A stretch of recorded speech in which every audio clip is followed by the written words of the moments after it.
There we go. Hello, welcome to another episode of Falcons Central Radio Show. I'm Aaron Freeman, joined by my good friend Scott Karasik. We are here to talk more about the Falcons.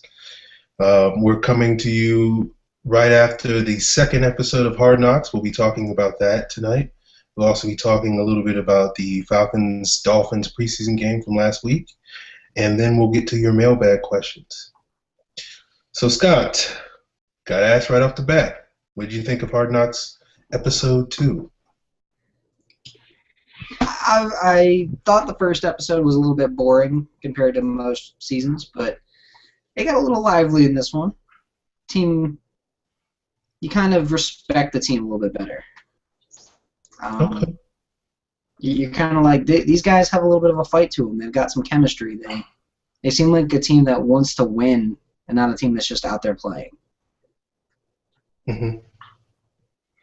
Yeah, one of the things that stood out to me in episode 2 was that, it featured a lot of the rookies a little bit more. They seemed to be all about the rookies. We got to see Rashid Hageman, we got to see Ricardo Allen, Prince Shimbo, Tyler Starr. I'm sure I'm forgetting some other people that were in the episode, but, it was interesting to see some of the rookies, how they're adjusting to, being in the NFL. And you see, like, Brian Cox's tough love, hard coaching, trying to coach up Rashid Hageman. You see Prince Shimbo trying to, learn the intricacies of a new position. You see Ricardo Allen worrying about, jock straps and zip lines. So I thought that was fun. Yeah, the fact that they talked about his balls and then he went ziplining and you could see the harness going right under the nutsack. Yeah. From the angle of the camera, you go, yep, that probably did not feel good at all. Though I will say, Ricardo Allen reminds me of Brent Grimes on the field in a lot of ways. Mm-hmm. That's And fair. he's, I like seeing the fire of him on the show. You kind of see a little bit of a better guy, like a better player than what I thought he was at Purdue. Like I'll put it that way. I thought he was going to be just like a safety convert at Purdue, but it's nice to see that he might stick at corner long term. Yeah, it's going to be interesting to see. The Brent Grimes comparison I think is a good one. The thing about Grimes though that makes him stand out is Grimes shouldn't have been as good as he was. He's one of those players that kind of worked his tail off to become a lot better player than he should have been.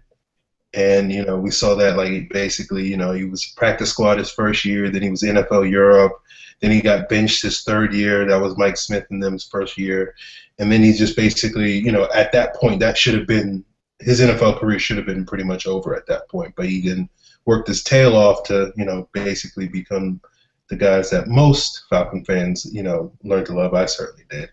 Well, I still love Brent Grimes. Yeah, well, some people don't have a great affinity for Brent Grimes because of other people associated with Brent Grimes, namely his wife. Well, we're not going to talk about that because, yeah. Okay. We're going to try and keep the show classy. So. I tried, people. I tried. But it's going to be interesting to see how Ricardo Allen develops, and certainly he has Brent Grimes like skills, and whether or not he becomes, a top 10, top 15 corner like Grimes was, remains to be seen. But I just hope he becomes the next, Kevin Mathis. I'll be happy with that. Just a good, solid nickel guy. Yeah, especially against the Panthers. Oh yeah, especially against the Panthers. Get 2-3 picks a year against the Panthers, I'll be happy. Yeah. He loved Jake Delhomme. Yeah, it was a fun show. It was good seeing Spoon again. Glad that he surfaced at some point this summer.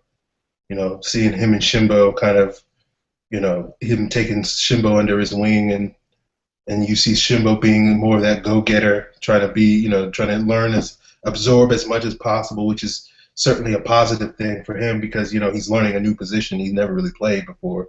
And so, every little step that he takes is a positive step towards that.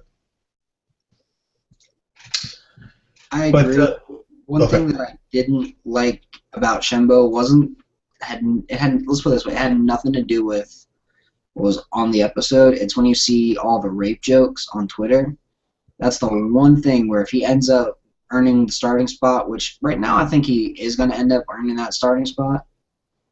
If he ends up earning that starting spot at strong inside or at weak inside linebacker, and people put rape jokes up out there, I'm not gonna be happy because it's one of those things you don't joke about rape.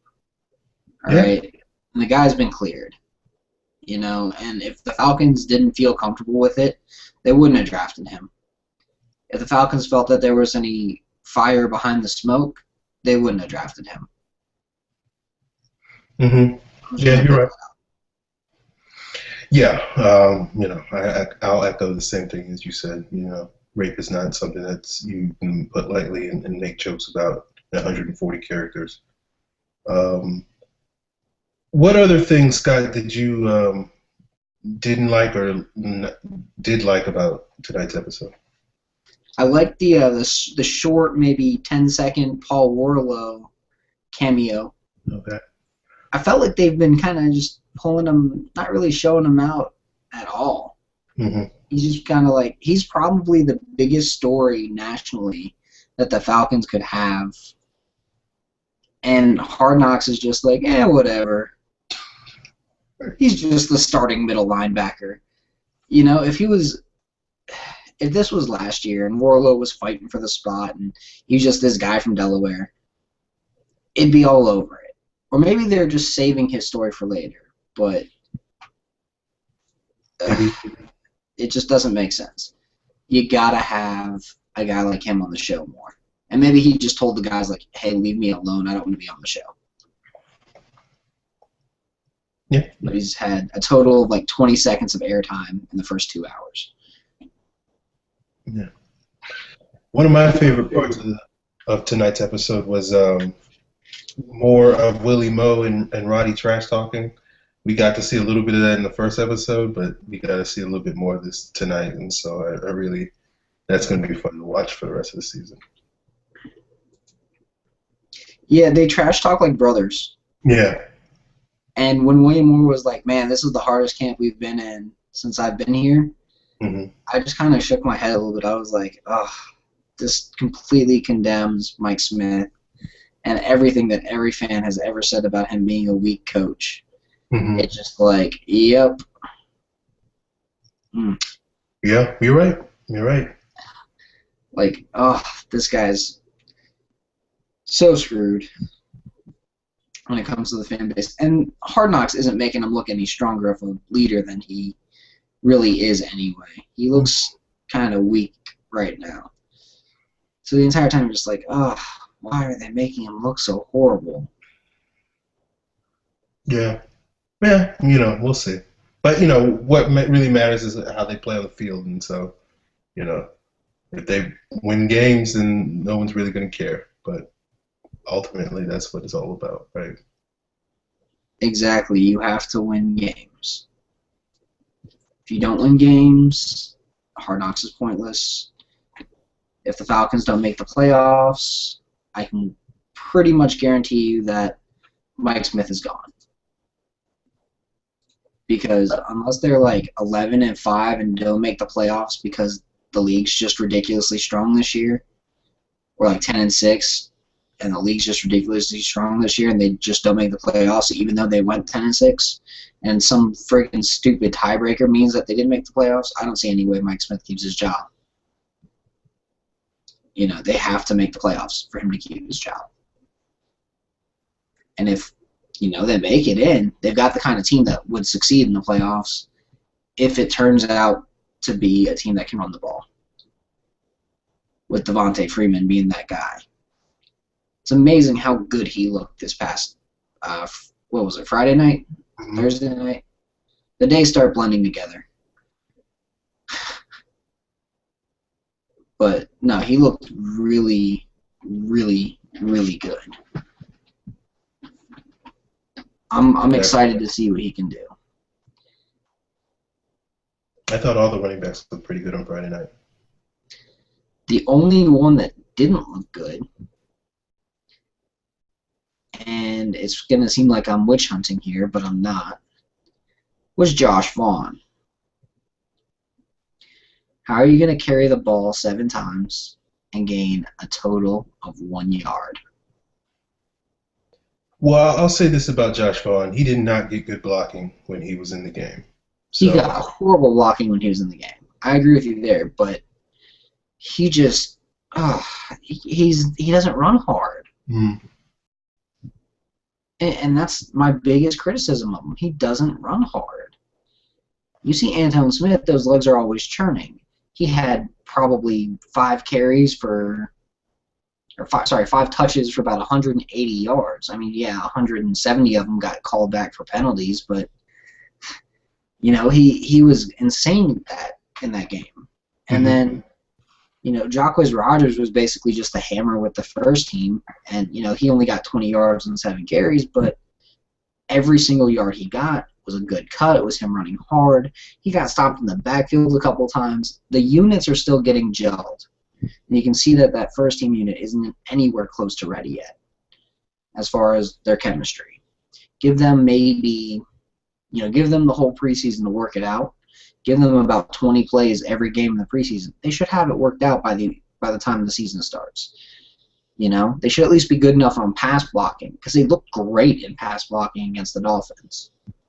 Even though Matthews got a negative Pro Football Focus grade, he still was able to hold Cameron Wake to just 1 pressure all game. Mm-hmm. And that's big. That's freaking Cameron Wake. Yeah, I agree. It's not some joke of a player. It's arguably the best base end in the NFL. And then he was dominating him in the run game.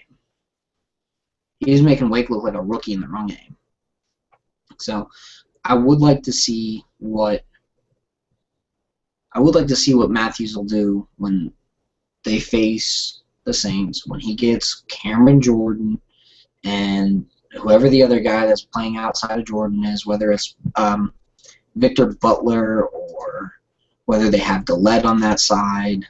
Because Rob Ryan flips his linebackers all the time. So whether it's Harrelson or Butler or Dawson or Ford or any of these guys, he's got to make sure he blocks them. So. Yeah, it's going to be interesting. And, this week the Falcons play the Texans, and I know people are talking about Matthews versus Clowney. It's probably going to be more Matthews and Asamoah versus Watt. And Clowney's probably going to be facing Baker most of the time or at least from the first preseason game the Texans played, I don't think Clowney lined up anywhere other than the right side of their defense, which is the left side of the Falcons' offense. So that would be probably Baker that'll get. Which made no sense. Where you talking about from the Texans' perspective, not moving him around? Yeah, well, no, I mean not having to play the strong side. Brooks Reed can play the weak side. Although I will say, the Texans had the guy who I thought was going to pull the Warlow story in Justin Tuggle, pulling their own Warlow story out in Houston. He's starting a strong inside linebacker for them right now because, I don't know, Brian Cushing's out with another yet-to-be-disclosed injury on the PUP list, probably from another steroid abuse situation. And then you've got, no other talent there. Max Ballou's awful. Mike Muhammad's awful. Jeff Tarpinian's terrible. Akeem Dent. We all know Akeem Dent. Terrence Lloyd and Chris Young are both rookie free agents who are god-awful. So who's his real competition? They'll move Brooks Reed inside, maybe have Merciless on the other side. That's possible. But then you have to have Clowney and Merciless as your outside linebackers and no pass coverage. Yeah.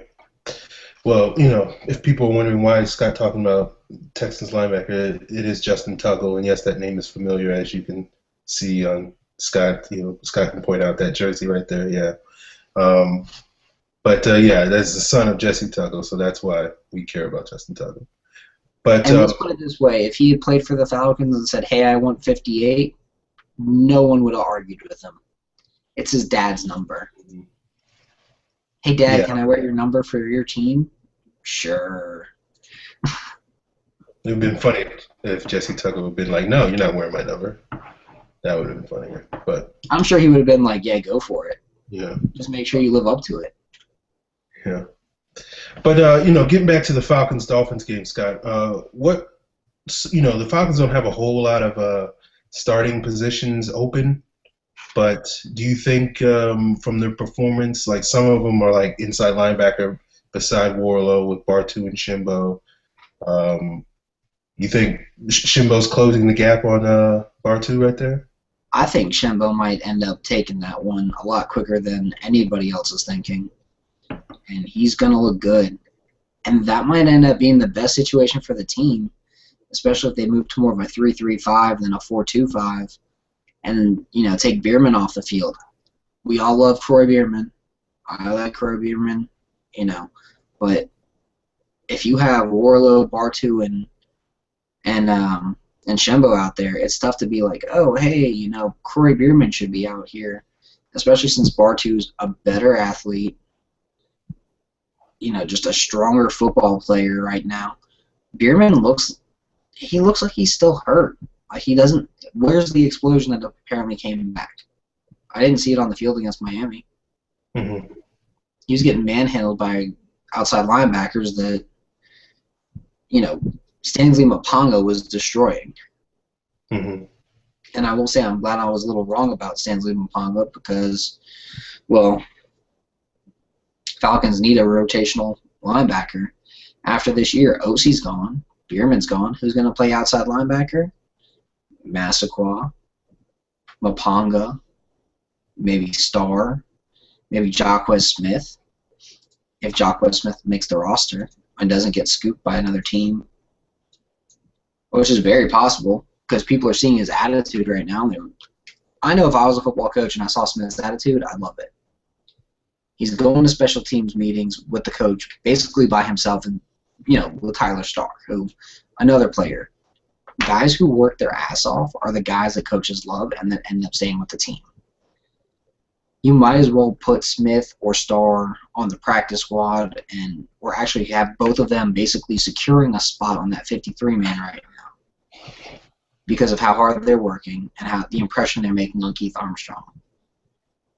Mm-hmm. When he's doing a special teams meeting with just those two guys, this is everything you need to know. Yeah, you're right. It's they're going to have to basically because they're probably not going to get a lot of chances to play on defense this year. So special team is going to be their big avenue for earning time and making this team. Simply because we have outside backers like Troy Bierman, Massaquoi, obviously OC's in the mix, and Mupanga's stepping up as well. So there's more experienced guys there that the team can rely on, and it's probably likely that Starr and Smith. I think they both have a good shot at making the roster, and probably potentially carving out a role on special teams. I completely agree. It's just it's special teams is how you make the roster when you're in that back end, that ass end of the roster. That's what it is. If you can't make it on special teams, you can't make it in the NFL. You got any other things you want to touch on about the Dolphins game before we move into the mailbag? We got plenty of mailbag questions. Let's see. Yeah, one thing I do want to see.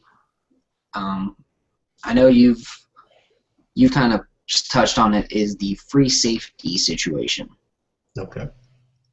Kamal Ishmael did not look ready by any means to be a starting safety in the NFL for the first half of the drive, for the first half basically of for the first quarter. For the first quarter when he was in, he looked lost, for use of a better word.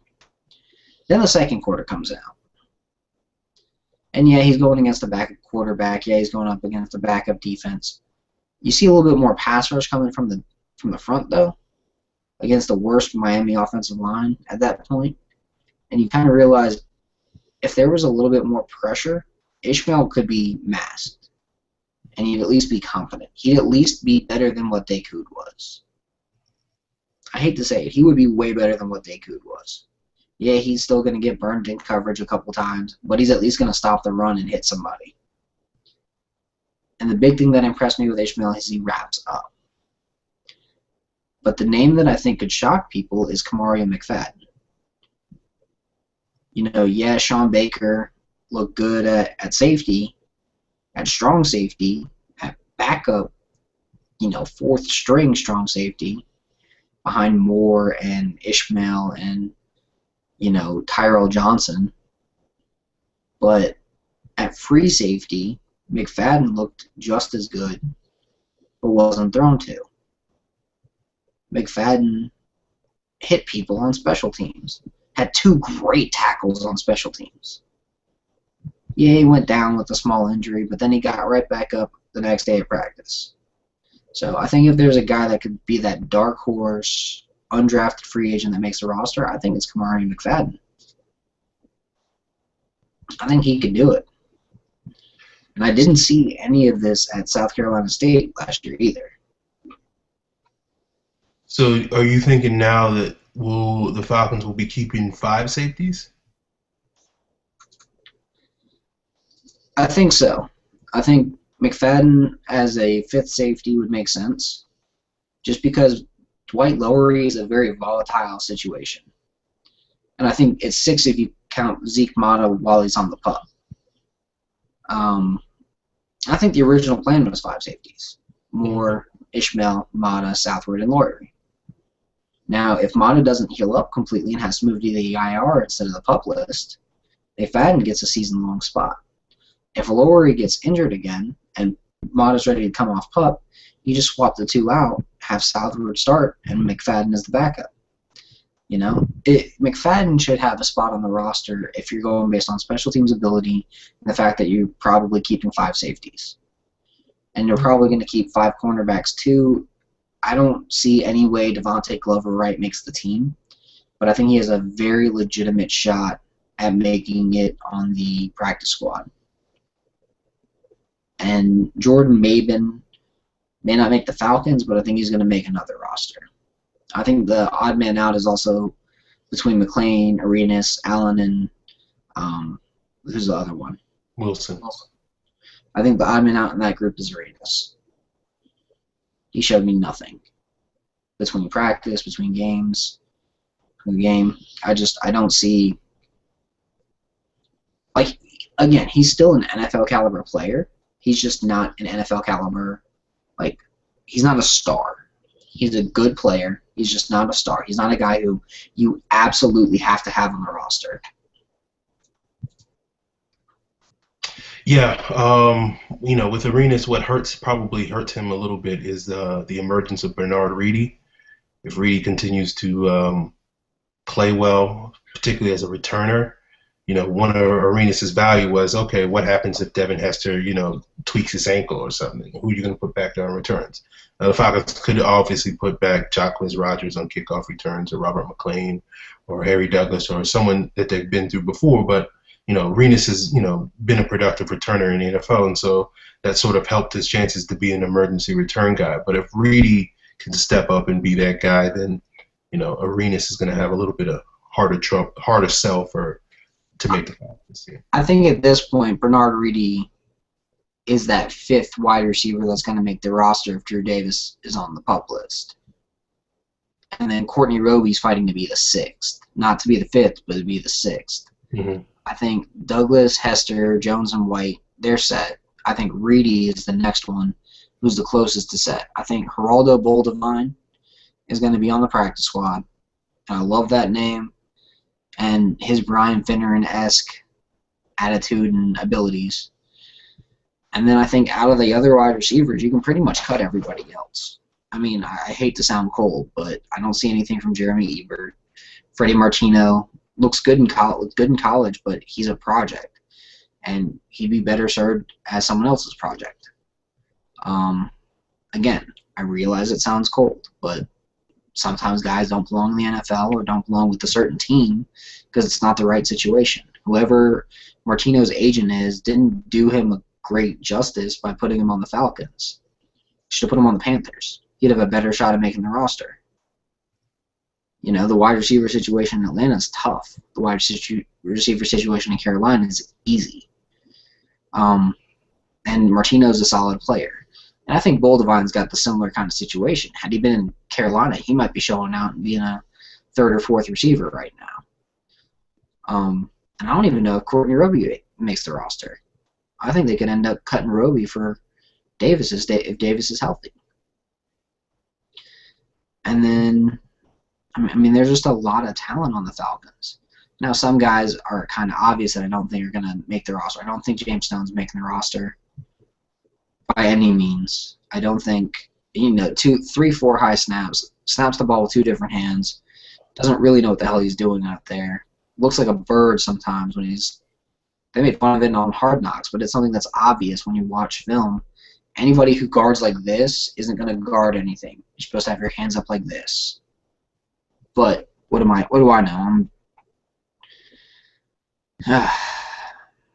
No, I get it. Yeah, as for, some of these guys making the team, yeah, I'm with you. I think Reedy's pretty much locked in as that 5th guy. Roby was a special team standout in New Orleans. He was their captain for like 2 years, but, again, it's just one game, but like that one big punt return, I can't remember who had it. It wasn't Landry's punt return, but somebody else had it. Digman, I think, had like a 30-yard punt return. And basically, he ran to the side where Roby was supposed to be covering as a gunner, and basically because Roby got double-teamed at the line of scrimmage, got completely blocked out of the play. That's, I guess, somewhat understandable if he was, Geraldo Baldovine or something, but if you're a special teams maven, like Roby's supposed to be, that shouldn't be happening. You don't see Anton Smith ever get blocked out of a play. No. If you put one guy trying to block Anton Smith, he's going to make the tackle every time. You put 2 guys, you stand a chance of keeping him from making the tackle, but he'll still disrupt the play. Well, and the thing that impressed me about Reedy is the yards after the catch. Didn't drop a ball. Great yards after the catch. Made a guy miss a tackle. Got a little bit, roughed up, but both passes he caught right over the middle. Both were just quick slants.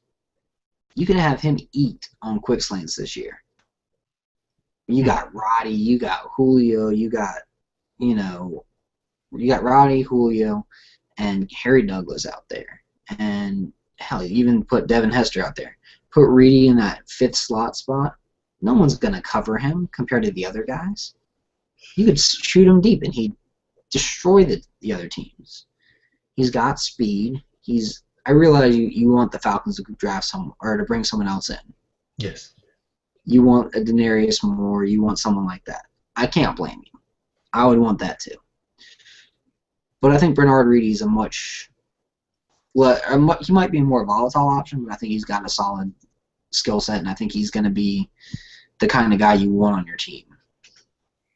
Oh, I agree. I'm all for Bernard Reedy. I just think the issue the Falcons are going to face is, he's like 5'7" 3/4" or something like that, and that type of guy. Typically in the NFL, there are a few guys that are that small and tend to be the exception, but typically those guys tend to be, you throw it, they run a little quick out or a little drag pattern over the middle, and you just get them, to try to use their speed after the catch, as opposed to lining them outside and saying, run a 9 route, let's see. Now, Reedy obviously has the speed to be able to get behind the defense, but the issue is because he's so small, if he has to go up and make a contested catch on a deep ball, he's probably going to be at a disadvantage over cornerbacks that are, the average NFL cornerback is 4 inches taller than he is. So, that's one of the issues why, personally, someone like a Denarius Moore or someone that the Falcons can scoop up off the waiver wire at the end of this month that can be that outside stretch guy over someone like Courtney Roby or over someone like Drew Davis, to me, is a much better strategy. At least in terms of building a stronger core of wide receivers. Now you have 5, 6 guys that can actually contribute on offense as opposed to 5 guys, and been some special teams guy. So that's how I feel about it. Also, I do want to say this. Lamar Holmes looked competent at points as a pass blocker. Mm-hmm. Granted, it was against third stringers, but they need to move him to right tackle. And they need to move Schrader to left tackle. But I don't feel like any Falcons lineman can really run block right now just because they don't know what they're doing. They don't have that edge. Like Holly, I don't know. Holly's got an edge to him, and it's kind of rubbing off, and you can see it, but it's not rubbing off in run blocking. And the entire line just looks rough in run blocking right now. They do as a whole look better in pass blocking, and Harlan Gunn was surprisingly good. I think he might be that, like, he's probably the sixth best lineman they have right now. Yeah, I would agree with you on that. And I don't feel like I'm going crazy here to say that if you had the choice between Harlan Gunn and Peter Collins as your last roster decision on the line, you got those 9 spots, you're cutting Peter Collins. Yeah, I mean, Gunn's been a better player. It's that simple. Like, the only reason that Peter Collins is really, if he sticks, the only reason is because he was a second-round pick. That's really it. It's not because he's proven himself to be one of the 8 or 9 best blockers we have. It's because he's a second-round pick. I mean, if you look at the roster right now, you got the 5 starters. Those guys look good as a group. You got Karimi, who I like, and I think is going to be a solid player. You got Mike Johnson, who's a solid player and can play multiple spots. So you got basically 2 Swiss Army knives right there. You get Lamar Holmes, who can play swing tackle. You get Ryan Schrader, who can play swing tackle. And you got Harlan Gunn and Peter Collins. So basically you got Peter Collins and Harlan Gunn competing for that center guard spot. You got Johnson and Karimi competing for that Swiss Army knife spot. You got Holmes and basically Taron Jones competing for that, or 2 out of 3 basically of Holmes, Jones, and Schrader competing for tackle spots. One's a developmental style tackle, the other's you can pop them right in as that 6th tackle. Or you just have Karimi and whoever the gun consman are as your active guys. Which that makes sense too. Mm-hmm. And have Holmes and Schrader sit. But I think that's what you do. You don't need to have Peter Collins on the roster if he's not one of the best 9. You don't need to have Lamar Holmes on the roster if he's not one of the best 9. Hell, you don't need to have Mike Johnson or Gabe Karimi or any of these guys in the backup, that are backups on the roster. And that's what makes it easy, and that's what's going to make them better, is they know it's a legit competition. It's not, hey, I'm going against a rookie free agent, I'm set.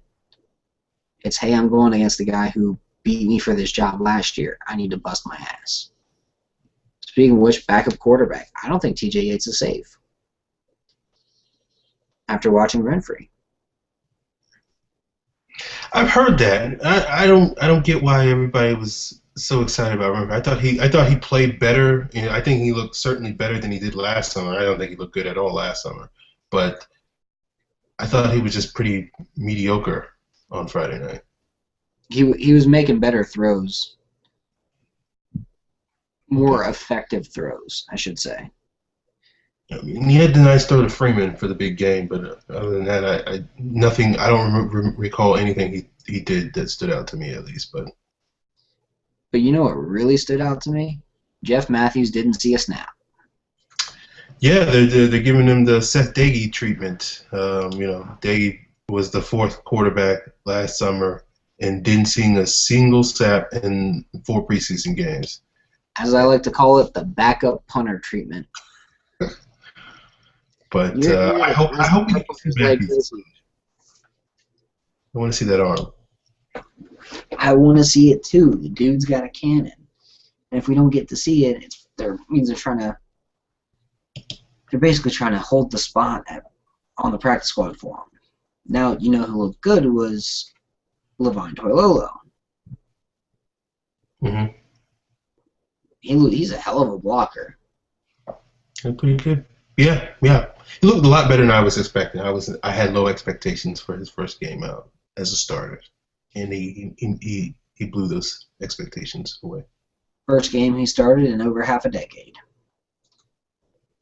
That's what's tough to believe, but I thought he looked good. He was a hell of a run blocker. Looked okay when he had a chip on pass blocking. He's not Tony Gonzalez in the passing game. He never will be. But, you know, he went over the middle and got a couple catches. It's tough to be like, oh, hey, this guy sucks. Yeah. Caught a 4-yard pass and a 15-yard pass on 3 targets. Yeah, and then the one he didn't catch was a bad decision by, was it Renfrey or Yates? I can't remember. But basically they stared him down, and basically the Dolphins defender almost picked it off. Oh, yeah. Oh, that ball should have never been thrown. Yeah, yeah. But yeah, it was an impressive debut. You know, Toilolo even had a nice, that 4-yard catch was reminiscent of Tony, because it was basically run 4 yards, turn around and catch the ball. You know, that's we've said it before in the show. That's not necessarily Toilolo's strong suit, but you know, when you're 6'8", you should be able to do a pretty good job boxing out that guy and making that catch. Especially on like a 3rd and 2, which I think that's what that situation was. Yeah. And that was with the first team. Yeah, it was. Or sorry, 1st and 15. Short right to Toilolo for 4 yards. That's all you needed. You know, get a 2nd and 11. Live to fight another day. Yeah. Hopefully, Toilolo uses the speed advantage he has over late run Tony, because we all know that right now Tony just isn't. If Tony was back this year, he wouldn't be fast at all. And that's just the truth. Yeah, well, you know, I think he was like bottom of the league pretty much every year in yards after catch among tight ends that he was here in Atlanta. So that kind of tells you. That pretty much correlates pretty good with speed. Yeah, basically. But, you know, you want to jump into this mailbag, Scott? Yeah, we probably should before I forget. All right, first question. Adam Holloway. What are your guys' assessments of the backup quarterback situation? I personally like Renfrey's game against Miami. Well, that makes 2 of you. So, you know, you got any further elaboration on the backup quarterback situation? Let's put it this way. I think Renfrey and TJ Yates are going to be in a legitimate competition there. It's not as, oh, hey, TJ's got the job because we traded Dent for him. No, they're fighting. And I think Jeff Matthews is kind of screwed. But it happens too. I just wish that Jeff Matthews would be given a fair shake. Yeah. I think the thing with Matthews probably needs to play this week against the Texans to have his best shot, because obviously the starters are going to get the majority of the reps in that 3rd week, and Mike Smith has already gone on record saying basically whoever our number 2 is you'll probably know by that 3rd game. So presumably that guy will probably play most of the second half. And then the cuts happen, and if he hasn't played a single snap in the first 3 preseason games, he's not guaranteed to, you know, not get cut before that 4th preseason game. I agree with you. Even though I wasn't that impressed with Renfrey in Miami game, I do think that position battle will probably come down to the wire. And even though they might be leaning one way towards a guy in the 3rd game, I do think that 4th game may end up being the difference between somebody either Renfrey or Yates keeping their job or losing it. Yeah, I mean, the best way I know how to put it is unless Renfrey absolutely shocks the world, I don't see a way Yates doesn't get the job just because of that trade. Mm-hmm. But right now, Renfree's shocking the world. Okay. Renfree looks competent. I would have never thought that he looked competent. Yeah. All right. Brian Eilering asks, I desperately want to know if they can find a pass rush. Was non-existent versus the Dolphins. Yeah, it would look non-existent since you're rushing 3 defensive tackles and dropping 8 into coverage. Any pass rush would look non-existent doing that. I mean, when you're putting Tyson Jackson and Paul Soliai and Jonathan Babineau out there and expecting those 3 to create the same kind of pass rush you'd see from 4 men, yeah, good luck. There was maybe 3 blitzes all game, and all 3 of them created either a hurry or a hit or a sack. All 3 blitzes were effective.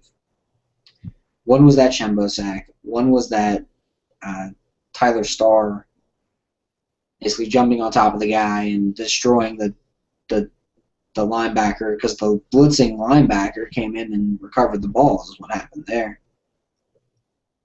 And then the third blitz was a Kamal Ishmael blitz, which was fun to watch. So I have a hard time judging the pass rush on that one. That's about the only thing I'll say there. Because there was nothing there on film to be like, oh, there's not going to be a pass rush. It's, oh, we're putting 3 defensive tackles and expecting them to get pressure. They didn't show anything. At least show us something before we can judge it. Yeah, I have not been very optimistic about the team's ability to put pressure on the quarterback this season. Basically it's going to be OC and Massaquoi and maybe Babineau. And for some reason, the team did not put those 3 guys on the field at the same time, which, it's understandable. It's preseason. It's very vanilla. But I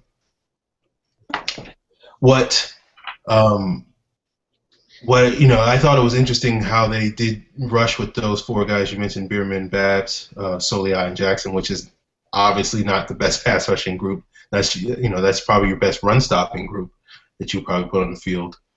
But it's going to be interesting to see if they change their fronts up a little bit in these upcoming games and see what results from that. So.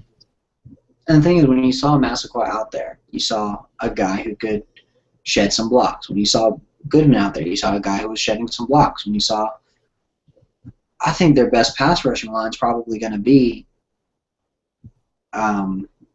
Massaquoi, Hageman, Goodman, OC. I think that's going to be your best group. If you have a 4-man group, I think that'll be your best 4-man pass rushing group this year. Especially if Hageman can put it together. If that man can put it together, he can be nasty. He could be Claude Humphrey type dominant. But he's got to put it together to do that.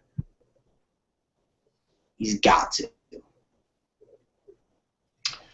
Jesse Lalamindra asks pretty much a question every week, but he asked this week, what's more likely to happen this season? Antone Smith getting more carries or Harry Douglas switching to men's deodorant?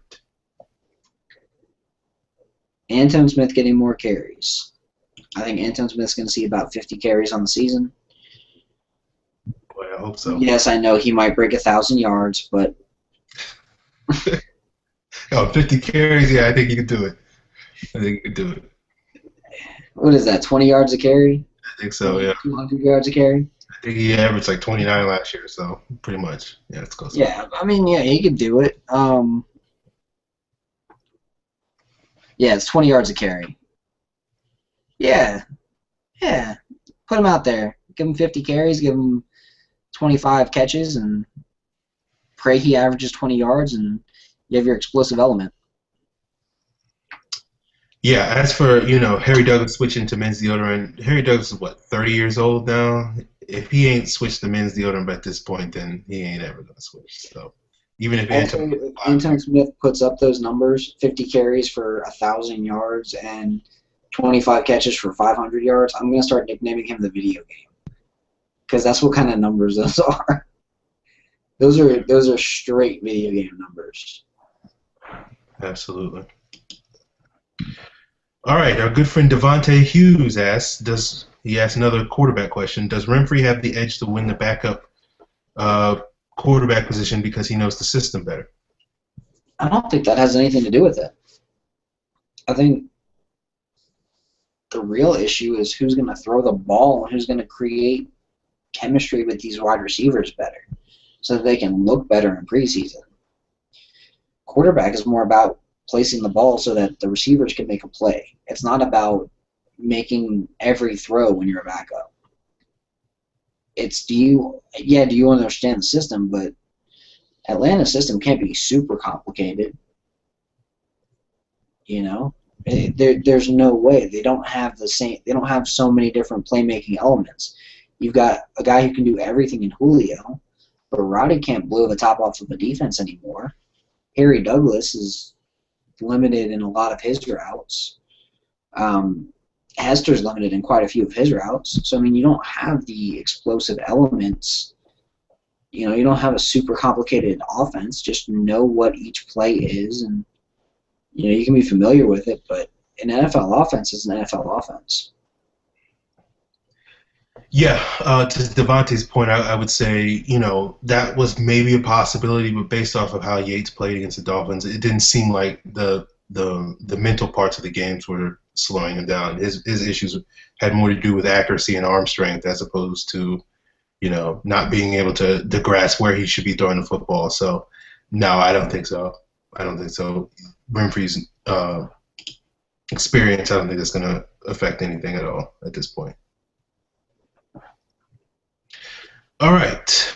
Our good friend Dave Kent asks, apparently I think he changed his Twitter handle, but his first question is, should Shimbo start at inside linebacker over Bartu? Again, I say yes, but only because I think Bartu should also start out over Bierman. Put the best 11 guys on the field. Okay. Period. Find the spot for him later. Put the best 11 guys down on the field. If those 11 guys are, Trufant, Alford, Moore, Lowry, Robert McClain, or hell, take Lowry off, put Robert McClain out there, and put Josh Wilson out there. Run a, 4-corner, 1 safety type setup. I don't care. Just put the best players on the field, no matter who they are, and rotate when you've got strength in spots. So on defensive line, when you've got Jonathan Babineau, rotate him with Rashid Hageman. When you've got, Paul Soliak, rotate him with Hageman and Travian Robertson. You've got all the way on the other side, Tyson Jackson, rotate him with Goodman and Peters. Just rotate and keep guys fresh and put the best guys out on the field. Because otherwise you don't deserve to be a coach if you're not putting the best guys on the field. Yeah, I agree with you. I think, I think oftentimes people get caught up in scheme and I need this scheme and I need that scheme and I need this many guys and that many guys. And I do think you're right. It's about putting your scheme should be who are my best 11 players, and I'll put those guys on the field every down, and that's my scheme. And if that means 5 defensive linemen, 1 linebacker, and 5 DBs, which I think you could probably make the argument is probably, if you were picking the best 11 players on the Falcons, it would probably break down like that, because I think Warlow's probably the only linebacker that would be. But, and so I think, should Shimbo start over Bartu? If Bartu plays like he did against Miami, which wasn't particularly great, then sure, why not? I mean, you can't be a tough defense that the Falcons want to be and have a guy missing tackles. And Bartu's not exactly built to be the ideal 3-4 inside linebacker, Shimbo's got that better build for that. And so if Shimbo's going to be a better run defender, then sure, start him over Bartu, and then on third downs, and bring in Bartu, who can cover tight ends and running backs and maybe the occasional slot receiver a little bit better. Remember back in 2004 when the Falcons had Keith Brooking and Mario Williams, and I want to say, who was the other guy? Matt Stewart. Mm-hmm. And when they go to Nichols situations, they kick out Stewart, and they kind of realign Williams and Brooking. Well, I think you're going to have a similar situation here. In base sets, you're going to have to kick out Bartu, unless you play him on the outside, and have Shembo and Warlow in the middle. And then on nickel sets, bring Bartu back in and have him go against, have him and Warlow in the middle there. And Warlow, honestly, he's going to get blamed for a lot of coverage issues when a lot of them aren't really his fault. That big play where Rashad Williams went out and just basically ran through Warlow's zone and destroyed Warlow. The guy who was on him was Josh Wilson, who was on his heels and couldn't keep up. So on his heels and lost. And Wilson was trailing that entire play. He just got beat. And it happens. There's nothing wrong with getting beat. But at least blame the right guy. Okay. Well, we got one more from Dave Kent. He asks, it looks fairly obvious to me that the Falcons D will be garbage. Will it be worse than last year? One, it's not going to be garbage because you haven't seen it yet. Schematically, the Falcons haven't shown you a damn thing. So how can you even say, oh, it's going to be garbage? They haven't shown any blitzes. They haven't shown you any real scheming. They've just shown 3 or 4 men rushing and everybody else in coverage. And they've shown you way more zone than man. Do you know why preseason's out there? You know what coaches do during preseason, Dave? They test and they fix problems. When there's a real issue on the team, like, oh, hey, we're having issues with zone coverage in practice. They put it out on film. They see how they can fix it. If it doesn't work, they just don't do it anymore. Certain plays don't work in preseason. They just don't do them anymore. They'll pull them out of the playbook. You know, it's a testing ground. It's not a preseason is there to learn what you have. It's not there to show other teams what your schemes are and to be like, oh, hey, let's make the fans happy. It's, oh, hey, this is what we've got. And, oh, hey, the backups are playing just as hard as the starters. And, oh, hey, we can actually win a game in the preseason now because we have some depth on the roster. That's what preseason wins mean. It means you have depth on the roster. Mm-hmm. It means your backups are good. So if you can win all 4 preseason games, okay, great, you got depth. Now your starters have a chance to play. Yeah. So. Well, you know, I think with the Falcons defense, it's not going to be great. All right. The Falcons haven't had a good defense since 1998. You know. And that defense is one of the best of all time. Yeah. But, you know, what we're hoping for is can they be average, which when over the last couple of years when they've been going to the playoffs, you know, 2010, 2011, 2012, it was mainly because they were pretty average and they created turnovers. And those turnovers replaced their third down stops. I don't think other than maybe 08, the Falcons have finished higher than maybe 20th in third down stop percentage on defense, and they've never been a defense that's really going to be a team that's going to shut down teams on third down. And we saw that against Miami where they basically, you know, there was 2 third and shorts in the opening drive, and they gave up first downs on both of them. And so I wouldn't, as a fan, I probably wouldn't expect that to really change a whole lot once we get to the regular season. The key for them is going to be whether or not they can create turnovers. And if they can create turnovers, then yeah, I guarantee you they'll be better than they were last year. Last year they were basically the same Falcon defense as they've been in past years that couldn't stop nobody on third down, couldn't stop anybody in the red zone, and then on top of that didn't create turnovers at all. And so basically it was just watching teams just march down the field every drive.